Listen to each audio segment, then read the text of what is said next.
जय हिंद दोस्तों, स्वागत है आप सभी का आपके अपनी डेली करंट अफेयर्स की क्लास में। मैं हूं आप सभी का राजा गुप्ता। साथियों, आज हम यहां पे 20 अगस्त 2024 के इंपॉर्टेंट डेली करंट अफेयर्स को डिटेल से पढ़ने वाले हैं। तो फ्रेंड्स, पूरे जोश के साथ, पूरे होश के साथ आज के सेशन का आगाज करते हैं। साथियों, अभी मैं आज घर में हूं, रक्षाबंधन फेस्टिवल सेलिब्रेट करने आया हूं और फ्रेंड्स यहां पर मैं 1-2 दिन यहां पर रहूंगा। तो आपकी जो क्लास है इस फॉर्मेट में आपको प्रोवाइड करूंगा, लेकिन आपकी कोई भी क्लास रुकने वाली नहीं है। साथियों, फेस्टिवल तो चल रहा है, लेकिन दोस्तों आपकी पढ़ाई भी चलनी चाहिए। फेस्टिवल और पढ़ाई दोनों बहुत ज्यादा इंपॉर्टेंट है। आपको अर्जुन की तरह अपने लक्ष्य को भेदना है।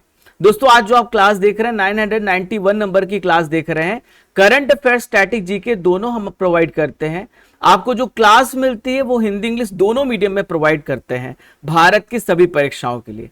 आइए फ्रेंड्स, आज का सबसे पहला इंपॉर्टेंट क्वेश्चन देखते हैं जो आपकी स्क्रीन पर ये रहा। भारतीय तटरक्षक बल के महानिदेशक, जिन्हें हम डीजी बोलते हैं, ये कौन थे जिनका निधन हो गया है? तो देखिए, भारतीय जो डीजी थे जिनका निधन हुआ है, इनका नाम है राकेश पाल। राकेश पाल इसका सही आंसर हो जाएगा। तो फ्रेंड्स, आप यहां पे राकेश पाल को देख सकते हैं। ये इंडियन कोस्ट गार्ड ये डीजी थे जो अब हमारे बीच में नहीं रहे। दोस्तों, इनका निधन कैसे हुआ? तो दोस्तों, दिल का दौरा पड़ने की वजह से, हार्ट अटैक की वजह से इनका निधन हुआ चेन्नई में। साथियों, अगर आपसे पूछा जाए ये किस नंबर के महानिदेशक थे, तो 25 नंबर के महानिदेशक थे। इनको बहुत सारे इंपॉर्टेंट मेडल्स मिले हैं। तो सबसे पहला यहां पर देखिए, अति विशिष्ट सेवा मेडल, राष्ट्रपति तटरक्षक पदक और तटरक्षक पदक, ऐसे बहुत सारे इनको इंपॉर्टेंट मेडल्स मिले हैं जो इनकी अचीवमेंट रही है। अब दोस्तों, बात यहां पे आ रही है भारतीय तटरक्षक बल की, तो मैं आपको इनसे रिलेटेड सारी इंपॉर्टेंट डिटेल्स बताता हूं। देखिए, 1977 1 फरवरी को भारतीय तटरक्षक बल की स्थापना की गई थी और हर साल हम 1 फरवरी को इंडियन कोस्ट गार्ड डे मनाते हैं। देखिए, इसका उद्देश्य क्या है? शांति के समय, मतलब जब हमारा किसी दूसरे देश के साथ युद्ध ना चल रहा हो, तो हमारी यहाँ पे भारतीय समुद्र की जो सुरक्षा है उसको करना, और यहाँ पे जो अवैध तस्करी होती है, ड्रग ट्रैफिकिंग होती है, यहाँ पे अटैक किया जाता है, जो यहाँ पर समुद्री लुटेरे होते हैं, उनसे रक्षा करना भारतीय तटरक्षक बल की यहाँ पर इंपॉर्टेंस है। इसको बात आपको याद रखना है। देखिए, अगर आपसे पूछा जाए कि किस मंत्रालय के अधीन काम करता है, तो रक्षा मंत्रालय, डिफेंस मिनिस्ट्री है। भारतीय तटरक्षक बल इसके अधीन काम करता है। हर साल हम कोस्ट गार्ड डे मनाते हैं। कब मनाते हैं? 1 फरवरी को। अब दोस्तों, जितने भी अभी हाल ही में निधन हुए हैं, एक बार मैं आपको पूरा रिवाइज करा देता हूं, पूरा ध्यान सुनिएगा। सबसे पहला है साल सिंह मराक। तो देखिए, साल सिंह मराक कौन है फ्रेंड्स? तो मेघालय के ये सीएम है। कौन है? मेघालय के सीएम थे, जो अब हमारे बीच में नहीं रहे। इनका निधन हो गया है, इसे लिखिएगा।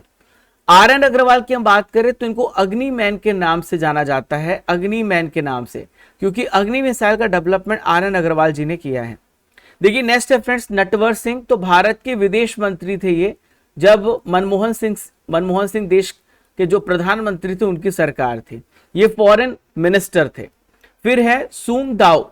सुंग दाओ की हम बात करें, वेरी वेरी इंपॉर्टेंट, तो ये नोबेल पुरस्कार विजेता थे, नोबेल प्राइज विनर थे, और इनको फिजिक्स के क्षेत्र में नोबेल प्राइज मिला था, ये भी लिखिएगा, भौतिकी के क्षेत्र में।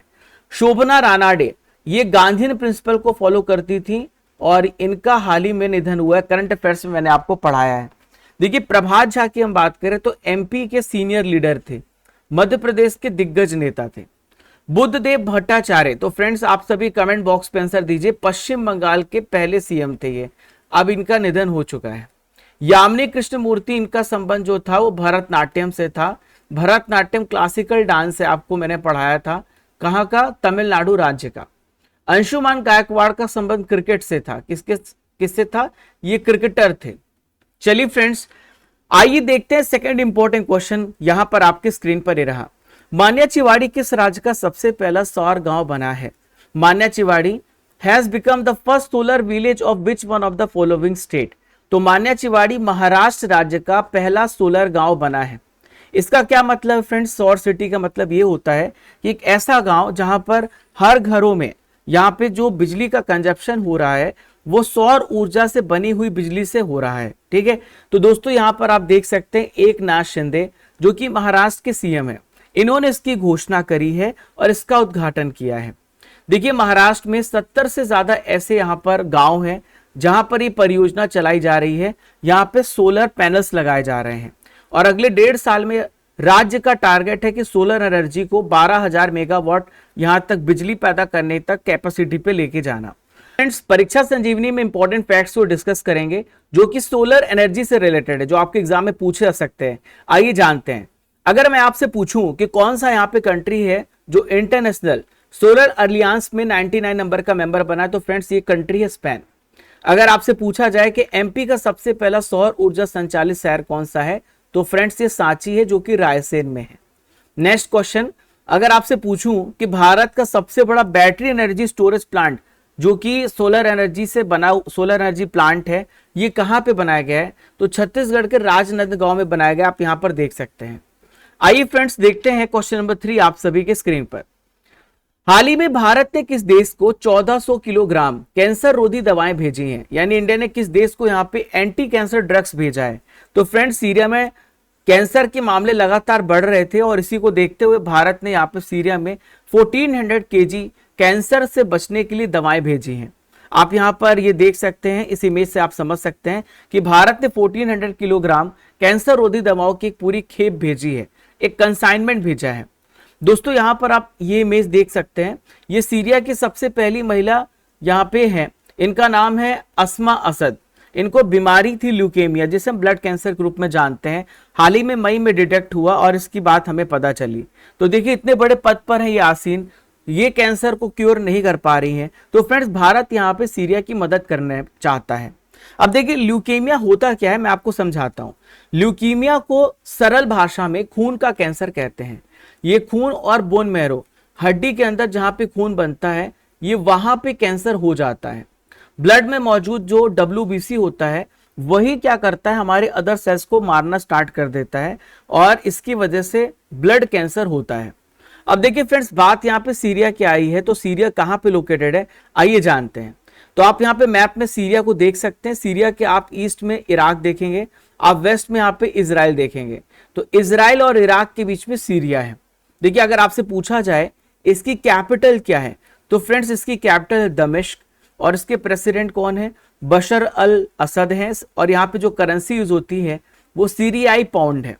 देखिए सीरिया जो था फ्रांस के कब्जे में था पहले, और फ्रांस से यहाँ पे इंडिपेंडेंट 1946 अप्रैल में हुआ है। हाल ही में एक इंडेक्स भी जारी किया गया था, ग्लोबल लिवेबिलिटी इंडेक्स, और इसमें सबसे जो खराब शहर है जहां पर लोग रह नहीं सकते वो फ्रेंड्स सीरिया है, सीरिया का दमिश्क है। अगर आपसे पूछा जाए कि सबसे बढ़िया शहर कौन सा जहां पे आप आसानी से रह सकते हैं, तो वियना ऑस्ट्रिया की कैपिटल है। किसकी कैपिटल है, ऑस्ट्रिया की कैपिटल है। फ्रेंड्स हाल ही में 41 ईयर्स के बाद हमारे देश के प्राइम मिनिस्टर ऑस्ट्रिया की विजिट में थे, जब ये रशिया गए थे, 3 दिन की आधिकारिक यात्रा पर गए थे। तो इस बात को भी आप सभी याद रखिएगा। फ्रेंड्स आप सभी के सामने 3 इंपॉर्टेंट क्वेश्चन है जिसका आंसर आप सभी को कमेंट बॉक्स पे देना है। तो पहला क्वेश्चन ये रहा, फूलदेई महोत्सव किस राज्य में मनाया जाता है। क्वेश्चन नंबर 2 आप सभी की स्क्रीन पर, पोंगल पुथंडू त्योहार किस राज्य में मनाया जाता है। क्वेश्चन नंबर 3 है, खीर भवानी का मेला कहां पे लगता है। इन तीनों क्वेश्चन का आंसर मैंडेटरी आपको कमेंट बॉक्स पे देना है। आइए फ्रेंड्स देखते हैं क्वेश्चन नंबर 4 आप सभी की स्क्रीन पर, हाल ही में भारतीय नौसेना का INS तंवर ने किस देश का दौरा किया है। Indian navy INS Tanwar has visited which one of the following country.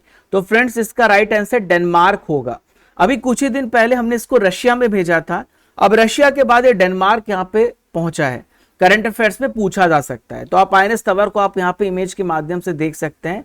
तो फ्रेंड्स जो डेनमार्क है और भारत है, तो दोनों देशों के बीच में नौसेना जो रिलेशन है, जो हमारी नेवी के साथ रिलेशन है, बहुत ज्यादा मजबूत होंगे।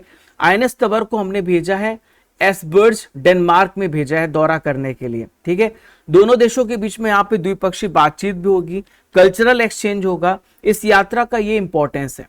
दोस्तों हाल ही में मैंने आपको करंट अफेयर्स में बढ़ाया था, आप यहाँ पे इमेज में भी देख सकते हैं। हाल ही में रशिया ने 328 नंबर का रूसी नेवी डे मनाया था, यानी रूसी नौसेना दिवस परेड समारोह मनाया था। भारत को इसने इनवाइट किया था, तो INS तंवर यहाँ पे विजिट किया था। इसके अलावा दोस्तों INS तंवर ने रूस के साथ एक मल्टी साझेदारी, समुद्री साझेदारी अभ्यास किया है, जिसे हम कहते हैं मैरीटाइम पार्टनरशिप एक्सरसाइज, ये भी यहाँ पर किया है। देखिए अगर आपसे पूछा जाए कि जो आईएनएस तंवर है इसका यहाँ पे मैन्युफैक्चरिंग किसने किया है, तो इसकी मैन्युफैक्चरिंग फ्रेंड्स रशिया ने की है। रूस में सेंट पीटर्सबर्ग, वहां पे बाल्टिक शिपयार्ड है, तो रशिया ने इसकी मैन्युफैक्चरिंग की है।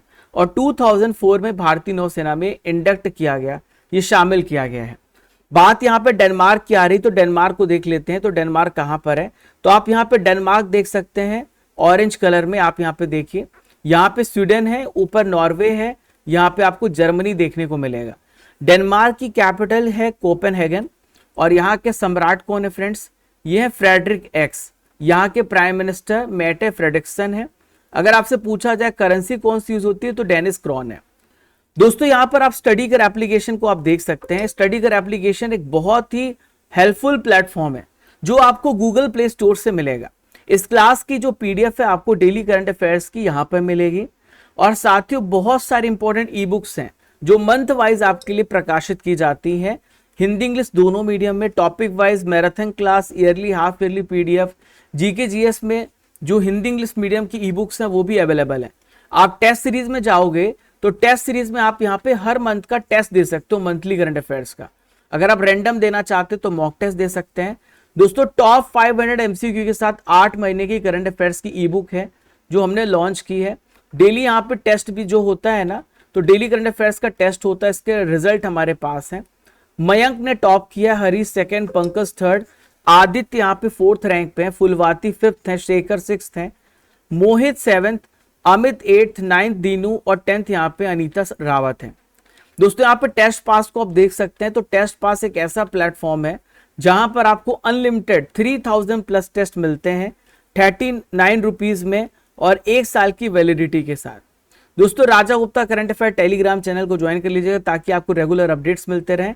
और ये हमारी स्टैटिक जीके बुक है जो कि हमारी वेबसाइट से आप ऑर्डर कर सकते हैं। मैं आपको एक एक टॉपिक दूंगा, एक एक पन्ना दूंगा, टेलीग्राम में डेली यहाँ पे इससे रिलेटेड टेस्ट होगा।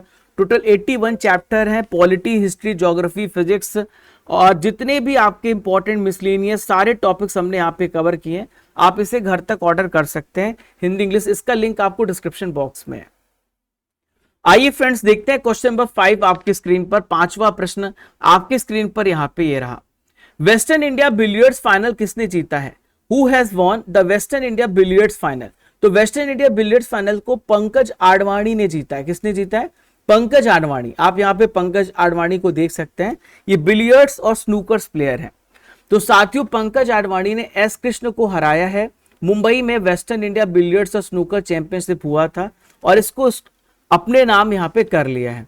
दोस्तों ये जो जीत है आडवाणी की मुंबई शिखर सम्मेलन में लगातार 6ठी जीत है, लगातार 6th कंसेक्यूटिव टाइटल इन्होंने जीता है। देखिए पंकज आडवाणी जो है, अगर आपसे पूछा जाए कहां से बिलोंग करते तो महाराष्ट्र राज्य से बिलोंग करते हैं और इन्हें प्यार से पुणे का राजकुमार भी कहा जाता है। इनको बहुत सारे यहाँ पे अचीवमेंट्स मिले हैं। 2004 में अर्जुन पुरस्कार खेल जगत में सबसे इंपॉर्टेंट पुरस्कार है। 2006 में मेजर ध्यानचंद भी मिल चुका है। 2009 में पद्मश्री भारत का 4था सर्वोच्च नागरिक सम्मान और 2018 में पद्म भूषण भारत का 3रा सर्वोच्च नागरिक सम्मान मिल चुका है। अब दोस्तों बात यहाँ पे स्पोर्ट्स की आई है, तो स्पोर्ट्स से रिलेटेड करंट अफेयर्स को यहाँ पे आइए चर्चा करते हैं। तो देखिए फ्रेंड्स पहला है, हाल ही में स्पेन ने इंग्लैंड को हराया है 2-1 से हरा करके कौन सा खिताब जीता है? यूरो कप किसने जीता है? स्पेन ने जीता है। अगर आपसे पूछा जाए कि 10वीं बार लियोन मास्टर्स का खिताब किसने जीता है, तो ये चेस प्लेयर विश्वनाथन आनंद जी ने जीता है। देखिए यहाँ पे professional golf tour of India के अध्यक्ष किसे बनाया गया है? तो कपिल देव जी को बनाया गया है। T20 विश्व कप 2024 हाल ही में आयोजित किया गया, तो भारत ने इसे जीता किसको हरा करके? साउथ अफ्रीका को हरा के जीता। ये मैच आपको पता है वेस्ट इंडीज और अमेरिका में हुए थे। आइए फ्रेंड्स देखते हैं क्वेश्चन नंबर 6 आप सभी के स्क्रीन पर। हाल ही में नेपाल अकादमी और भारत के किस यूनिवर्सिटी ने नेपाली भाषा और संस्कृति अनुसंधान के लिए समझौता किया है? Nepal academy which university of India have signed an agreement for Nepali language and culture research? तो फ्रेंड्स इसका राइट आंसर हो जाएगा BHU, बनारस हिंदू विश्वविद्यालय, जो कि बनारस में है। तो फ्रेंड्स BHU ने नेपाली भाषा और उनकी संस्कृति पे रिसर्च के लिए यहाँ पे समझौता किया है। ठीक है, दोनों यहाँ पे समझौता कर चुके हैं। तो इसका उद्देश्य नेपाली जो लैंग्वेज है, जो उनकी यहाँ पे कल्चर है और जो उनका दर्शन है, इन सब में रिसर्च और को लेकर के आदान प्रदान करना। और यहाँ पे जो नेपाल है फंडिंग भी कर रहा है, यहाँ पर छात्रवृत्ति भी दे रहा है, इंटर्नशिप भी यहाँ पे प्रदान करेगा। नेपाल जो अकादमी है भारतीय भाषा विभाग में बीएचयू के जितने भी रिसर्चर हैं उनको यहाँ पे स्कॉलरशिप देगा और इंटर्नशिप करने का मौका देगा। अब दोस्तों यहाँ पे बात भाषाओं की आ रही तो बहुत सारे इंपॉर्टेंट लैंग्वेजेस इंक्लूड किए गए थे, तो मैं आपको सारे इंपॉर्टेंट लैंग्वेजेस पढ़ा देता हूँ। तो 71st अमेंडमेंट किया गया था 1992 में, और इसमें 3 भाषा जोड़ी गई थी। नमक आपको याद रखना है, नेपाली को जोड़ा गया था, मणिपुरी को और कोंकणी को। क्लियर है। देखिए अभी अगर प्रेजेंटली हम बात करें तो टोटल 22 ऑफिशियल लैंग्वेजेस हैं। हमारी शेड्यूल यहाँ पर 8वीं सूची है, वहां पर आपको 22 आधिकारिक भाषाओं का उल्लेख देखने को मिलेगा। देखिए संविधान के भाग 17 में आर्टिकल 343 से लेकर 351 तक ऑफिशियल लैंग्वेजेस के बारे में बताया गया है। शुरुआत में जब हमारे यहाँ पे रीऑर्गेनाइजेशन हुआ था, भारत का संविधान यहाँ पे बन के तैयार हुआ था, तब 14 भाषाएं यहाँ पे थी। लेकिन दोस्तों अब यहाँ पे भाषाओं की संख्या टोटल 22 हो चुकी है। 1967 में 21st अमेंडमेंट किया गया था और सिंधी भाषा को इंक्लूड किया गया था। 2003 में 92 अमेंडमेंट किया गया, बोडो, डोगरी, मैथिली और संथाली भाषा को जोड़ा गया था। मैंने आपके लिए ट्रिक भी बनाई है। महेंद्र सिंह धोनी बेस्ट है, तो M for Maithili, S for Santhali, D for Dogri, B for Bodo. आइए फ्रेंड्स देखते हैं क्वेश्चन नंबर 7 आपकी स्क्रीन पर। हाल ही में लोक लेखा समिति के अध्यक्ष कौन बने हैं? Who has become the chairman of public accounts committee? तो पब्लिक अकाउंट्स कमिटी के चेयरमैन बने हैं यहाँ पर केसी वेणुगोपाल। कौन बने हैं? इसका राइट आंसर हो जाएगा केसी वेणुगोपाल। ठीक है, चलिए तो यहां पर आप देख सकते हैं केसी वेणुगोपाल इसका राइट आंसर हो जाएगा। दोस्तों लोकसभा के जो अध्यक्ष हैं ओम बिरला साहब हैं, यहां पर 18वीं लोकसभा के अध्यक्ष बने हैं। 17th लोकसभा के भी अध्यक्ष थे और 18th लोकसभा के भी अध्यक्ष हैं। दोस्तों 5 नई यहाँ पे संसदीय समितियां, न्यू पार्लियामेंट्री कमिटीज का इन्होंने कॉन्स्टिट्यूशन यानी कॉन्स्टिट्यूट किया है या फिर समितियों का गठन किया, ऑर्गेनाइज किया है। अब देखिए समझते हैं कि ये कमेटियों का काम क्या होता है। तो जितने भी प्रकार के यहाँ पे खर्च होते हैं, उन खर्चों को यहाँ पर कहाँ पे पैसा गया, तो ये कमेटी उसका एनालिसिस करती है। तो 5 जो कमेटियां हैं आइए जानते हैं। तो सबसे पहली कमेटी है अनुसूचित जाति और अनुसूचित जनजाति कल्याण कमेटी। सेकेंड कमेटी है यहाँ पे पब्लिक अंडरटेकिंग कमेटी। थर्ड है पब्लिक अकाउंट कमेटी। फोर्थ है एस्टिमेट कमेटी या फिर अनुमान कमेटी। और फिफ्थ है अन्य पिछड़ा वर्ग के कल्याण संबंधी कमेटी। तो यहाँ पे टोटल 5 कमेटियां हैं। तो ये कमेटियां सरकारी खर्चों की जांच करेगी कि इतना एक्सपेंस गवर्नमेंट ने किया है।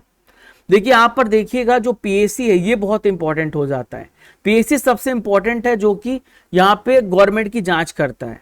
तो जो कांग्रेस सांसद है केसी वेणुगोपाल, ये पब्लिक अकाउंट कमेटी के अध्यक्ष चेयरमैन है। अब आप सोच रहे होंगे कि सत्ता पक्ष का यहाँ पे क्यों नहीं है चेयरमैन। तो ये नियम है कि पब्लिक अकाउंट्स कमेटी का जो अध्यक्ष होगा वो विपक्ष पार्टी से होगा, वो अपोजिशन पार्टी से होगा। आइए जानते हैं जो नई समितियों के अध्यक्ष बने हैं वो कौन कौन है। तो सबसे पहला अनुसूचित जाति और अनुसूचित जनजाति कल्याण समिति के जो अध्यक्ष हैं इनका नाम है फग्गन सिंह कुलस्ते, जो कि बीजेपी से बिलोंग करते हैं। नेक्स्ट है पब्लिक अंडरटेकिंग कमेटी। तो इसके जो अध्यक्ष हैं वो है बैजयंत पांडा, जो कि बीजेपी से बिलोंग करते हैं।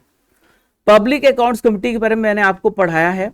तो केसी वेणुगोपाल इसके अध्यक्ष हैं और कांग्रेस से बिलोंग करते हैं। अनुमान कमेटी जिसे हम एस्टिमेट कमेटी कहते हैं, डॉक्टर संजय जायसवाल बीजेपी से बिलोंग करते हैं, इसके अध्यक्ष हैं। अन्य पिछड़ा वर्ग के कल्याण संबंधी कमेटी गणेश सिंह है, जो कि बीजेपी से बिलोंग करते हैं। देखिए लोक लेखा कमेटी जो है हर साल ऑर्गेनाइज की जाती है। इसमें टोटल 22 मेंबर्स होते हैं। 15 मेंबर्स लोकसभा से आते हैं, 7 मेंबर्स राज्यसभा से आते हैं। इस कमेटी का मेन मकसद है सरकारी खर्च की जांच करना। क्लियर है, चलिए आइए देखते दोस्तों क्वेश्चन नंबर 8 आप सभी के स्क्रीन पर ये रहा। शिवेलुच ज्वालामुखी किस देश में है जिसमें हाल ही में विस्फोट देखने को मिला है? तो सिविलेज वॉल्केनो फ्रेंड्स कहां पे? रशिया में है। इसमें बहुत भारी विस्फोट देखने को मिला और जो धुआं था, जो धूल के कण थे, वो यहाँ पे कई मीटर्स तक उछले हैं। दोस्तों रूस में पूर्वी तट के पास यहाँ पे भूकंप आया 7.0 का, 7 रिक्टर स्केल का। इस वजह से फ्रेंड्स शिवेलेच नाम का जो ज्वालामुखी है इसमें विस्फोट देखने को मिला है। ये रूस का सबसे एक्टिव यहाँ पे वॉल्केनो है। 1854, 1964 में भी इसमें बहुत बड़े एक्सप्लोजन हुए थे। फिर अभी रिसेंटली हम बात करें तो 1999 में इसमें एक्सप्लोजन हुआ था। उसके बाद लगातार ये बहुत ही एक्टिव है। जब आप यहाँ पे जाएंगे तो यहाँ से राख, मैग्मा, लावा आपको देखने को मिलेगा। दोस्तों रशिया में कितने एक्टिव ज्वालामुखी हैं? तो रशिया में 61 एक्टिव ज्वालामुखी हैं। देखिए भारत में केवल एक ही ज्वालामुखी जो कि अंडमान निकोबार में है, वो बैरन आइलैंड में है। आइए फ्रेंड्स देखते हैं क्वेश्चन नंबर 9 आप सभी के स्क्रीन पर रहा। वीमेंस अंडर 19 वर्ल्ड कप 2025 किस देश में आयोजित किया जाएगा, आपसे पूछा जा रहा है। तो वीमेंस अंडर 19 वर्ल्ड कप जो नेक्स्ट ईयर होने वाला है वो मलेशिया में ऑर्गेनाइज किया जाएगा। कहां पर? मलेशिया इसका राइट आंसर हो जाएगा। मलेशिया में इसका आयोजन होना है 18 जनवरी 2024, 18 जनवरी 2025 से स्टार्ट होगा। इसमें 16 टीमें पार्टिसिपेट करेंगी और 2 फरवरी को फाइनल मैच खेला जाएगा। देखिए हाल ही में सबसे पहला जो एडिशन हुआ था अंडर 19 वर्ल्ड कप का 2023 में हुआ था, और 2023 में वीमेंस अंडर 19 वर्ल्ड कप को किसने जीता था? भारत ने यहाँ पे जीता था, साउथ अफ्रीका को हरा करके। दोस्तों बात यहाँ पे स्पोर्ट्स की आई है तो परीक्षा संजीवनी में अपकमिंग स्पोर्ट्स कंपटीशन की लिस्ट को पढ़ लेते हैं। देखिए cricket Asia cup 2025 next year होने वाला है। T20 कहां पर होगा? इंडिया में ऑर्गेनाइज किया जाएगा। Cricket Asia cup 2027 one day format में कहां पर होगा, आपसे पूछा जा रहा है। क्रिकेट एशिया कप की मैं बात करूं तो ये कहां पर होगा फ्रेंड्स? ये होगा यहाँ पे बांग्लादेश में होगा। कहां पर होगा? बांग्लादेश इसका राइट आंसर हो जाएगा। ठीक है, चलिए नेक्स्ट देखते हैं। महिला T20 विश्व कप 2024 कहां पर होगा फ्रेंड्स? बांग्लादेश में ऑर्गेनाइज किया जाएगा। बांग्लादेश इसका सही आंसर होगा। फीडे वर्ल्ड चैंपियनशिप मैच 2024 कहां पर होगा फ्रेंड्स? सिंगापुर इसका राइट आंसर हो। कहां पर होगा? सिंगापुर में होगा। महिला FIH हॉकी विश्व कप 2026 तो ये कहां पर होगा? बेल्जियम और नीदरलैंड में होगा। AFC महिला एशिया कप 2026 की मेजबानी कौन सा देश करेगा? तो ऑस्ट्रेलिया इसकी मेजबानी करेगा। देखिए आज का आखिरी इंपॉर्टेंट करंट अफेयर आप सभी की स्क्रीन पर ही रहा। विश्व मच्छर दिवस कब मनाया जाता है? When is world mosquito day celebrated? तो फ्रेंड्स 20 अगस्त, आज यहाँ पे 20 अगस्त है और 20 अगस्त को मनाया जाता है वर्ल्ड मॉस्किटो डे। कल जो हमने इंपॉर्टेंट डे पढ़ा था वर्ल्ड ह्यूमैनिटेरियन डे पढ़ा था जो कि 19 अगस्त को मनाया जाता है, और आज जो मनाया जा रहा है वर्ल्ड मॉस्किटो डे मनाया जा रहा है। दोस्तों यहाँ पर देखिए एक बहुत ही फेमस यहाँ पे डॉक्टर साहब है, वो है रोनाल्ड रॉस। रोनाल्ड रॉस ने यहाँ पे मलेरिया को लेकर के अहम खोज की है। ये ब्रिटिश डॉक्टर हैं और इनकी योगदान को याद किया जाता है। रोनाल्ड रॉस ने पूरी क्लियरली हमें समझाया था कि मलेरिया जो है इसका मादा एनाफिलिस के साथ क्या कनेक्शन है, क्योंकि एनाफिलिस नाम के मच्छर की काटने की वजह से मलेरिया होता है, जिसके बाद आपके शरीर में RBC की संख्या कम हो जाती है। 1897 में रोनाल्ड रॉस ने इसकी इंपॉर्टेंट खोज की थी। दोस्तों यहाँ पर हम बात करते हैं मच्छर से होने वाली बीमारी। अगर आपको मच्छर काटते हैं तो कौन कौन सी बीमारी होगी? तो डेंगू जो होगा एडिस एजिप्टी मच्छर के काटने की वजह से होगा। चिकनगुनिया फ्रेंड्स ये भी एडिस एजिप्टी मच्छर के काटने की वजह से चिकनगुनिया होता है, और जीका वायरस जो है ये एडिस मच्छर के काटने की वजह से होता है। दोस्तों यहाँ पे 10 महत्वपूर्ण करंट अफेयर्स को हमने बहुत ही डिटेल से, बहुत ही ध्यान से, अच्छे से पढ़ा है। अब बारी है यहाँ पे कल के करंट अफेयर्स के रिवीजन करने की। तो यहाँ पे 19 अगस्त होगा, 18 लिखा हुआ है, कल 19 अगस्त था। तो पहला क्वेश्चन ये रहा, 2024 के पेरिस पैरालंपिक में ध्वजवाहक किसे बनाया गया? आप सभी जल्दी से कमेंट बॉक्स में आंसर दीजिए। तो इसका राइट आंसर हो जाएगा A and B, Sumit Antil और भाग्यश्री जाधव। 17 नंबर के दिव्य कला मेला की शुरुआत कहां पर हुई है? तो फ्रेंड्स रायपुर इसका राइट आंसर हो जाएगा। भारत के नए डिफेंस सेक्रेटरी कौन बनाए गए? तो भारत के जो नए डिफेंस सेक्रेटरी हैं राजेश कुमार हैं।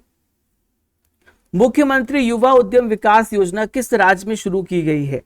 तो मुख्यमंत्री युवा उद्यम योजना हाल ही में यूपी राज्य में स्टार्ट की गई है। ठीक है, voice of global south event की मेजबानी किस देश के द्वारा की गई है? आपसे पूछा जा रहा है।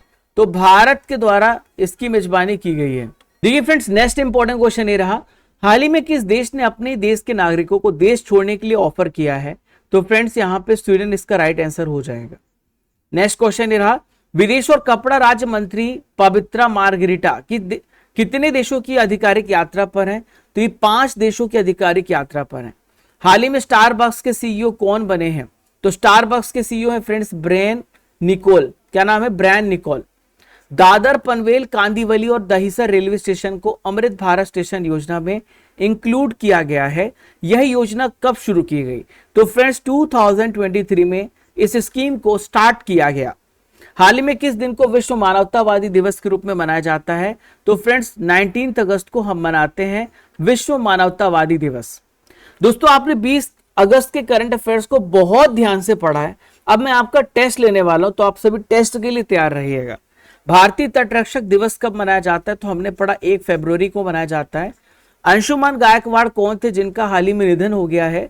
तो ये क्रिकेटर थे जिनका निधन हो चुका है। नेक्स्ट क्वेश्चन आई देखते हैं। अंतरराष्ट्रीय सौर गठबंधन में शामिल होने वाला 100वां पूर्ण सदस्य देश कौन सा है? तो ये फ्रेंड्स पैराग्वे है। 99 नंबर का स्पेन है। नेक्स्ट है, दमिश्क किस देश की कैपिटल है? तो फ्रेंड्स सीरिया की कैपिटल क्या है? दमिश्क है। अगला क्वेश्चन ये रहा, आईएनएस तबर किस वर्ष भारतीय नौसेना में शामिल हुआ है? तो फ्रेंड्स आईएनएस तबर को कब इंक्लूड किया गया आपसे पूछा जा रहा है। तो आईएनएस तबर को 2004 में इंक्लूड किया गया है। मेटे फ्रेडरिक्सन किस देश के प्राइम मिनिस्टर बने हैं? तो डेनमार्क के प्राइम मिनिस्टर मेटे फ्रेडरिक्सन हैं। नौसेना दिवस कब बनाते हैं फ्रेंड्स? तो हर साल 4 दिसंबर को नौसेना दिवस मनाते हैं। पंकज आडवाणी का संबंध किस खेल से है? तो बिलियर्ड्स और स्नूकर से रिलेशन है पंकज आडवाणी का। वुलर झील कहां पर स्थित है फ्रेंड्स? तो जम्मू और कश्मीर में वुलर झील लोकेटेड है।